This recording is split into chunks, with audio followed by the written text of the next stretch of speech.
Good afternoon, Telemundo. This is your anchor, Sunny Delight, bringing you the latest news.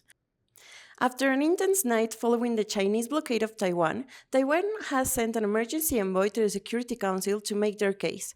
Although they tried to drum up support by declaring their independence, China continues with the encirclement. Taiwan, meanwhile, took as many measures as they could to prepare for possible future aggressions. Meanwhile, the US moved its fleet to threaten the Chinese, but they didn't engage. They sent a declaration of war to their Congress, which hasn't been approved, yet the Republicans and Democrats remain divided on the issue.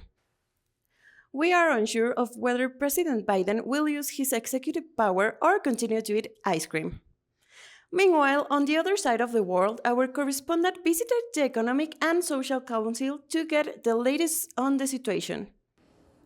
Thank you, Sonny. We are now outside of the headquarters of the Economic and Social Council. We're about to walk in and find out what the delegates are discussing. Come with me. Delegate of Croatia, what has ECOSOC discussed during the last session? During the last session, we have finished topic A with two resolutions. We have as well started topic C, which is supporting countries becoming a failed state or with high risk of becoming a failed state. We have heard many positions. We are emphasizing the positions of vulnerable countries. As well, we have had many contributions of Russia and United States trying to emphasize problems of each other. But as a delegate of Croatia, I think that is not what we should be doing. We also recognize that many other delegates, such as the delegate of Italy or the delegate of Canada, have made important contributions to actually help and not just throw shade to other countries. As well, the delegation of Croatia has helped or has given some important resolutions, and we have also discussed the military intervention for countries to not become a failed state, but many countries are not willing to do so. Fantastic. Thank you very much. Delegate of Montenegro, were there any initial reactions to the events that happened during the midnight crisis regarding the island of Taiwan? So, as the delegate of Croatia mentioned, we finished today the 2030 agenda, and one of the main resolutions was to cooperation and build a fund that we could provide natural resources or economic funds around the world.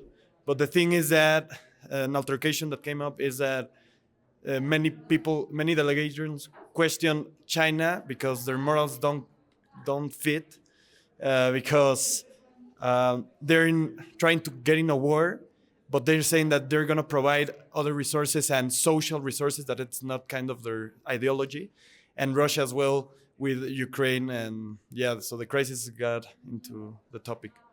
Okay, fantastic. Thank you very much. Delegate of Kazakhstan, we were wondering whether during the last couple of days there were tough moments of tensions, and we wanted to ask you, how did the committee overcame them? Mainly, both China, Russia, and the United States have been trying to say that the other ones are the bad guys. Russia has had it quite hard with the Ukraine war. But they're trying to point fingers and put the other country as a bad guy. I would say that the moderator was one of the main keys to calm down the situation, because several warnings were had. But also the United States made it quite easy, since on one of her last participations, she just said, "This is the truth, this and that," and so it was not easy for either Russia or China to attack them again. Perfect. Thank you very much. You're welcome. Moderator of ECOSOC, delegates were saying that you delivered mercilessly several warnings, but they were necessary to gain control over the debate. Do you have any comment on the situation? I think your resources are pretty biased. This is probably the most patient and coolest chair of the whole amendment, and we haven't warned anyone. Interesting. Thank you very much. Interesting developments in the United Nations. We are glad the delegates managed to finally reach a resolution. That's all for today. Stay tuned for more from Telemundo.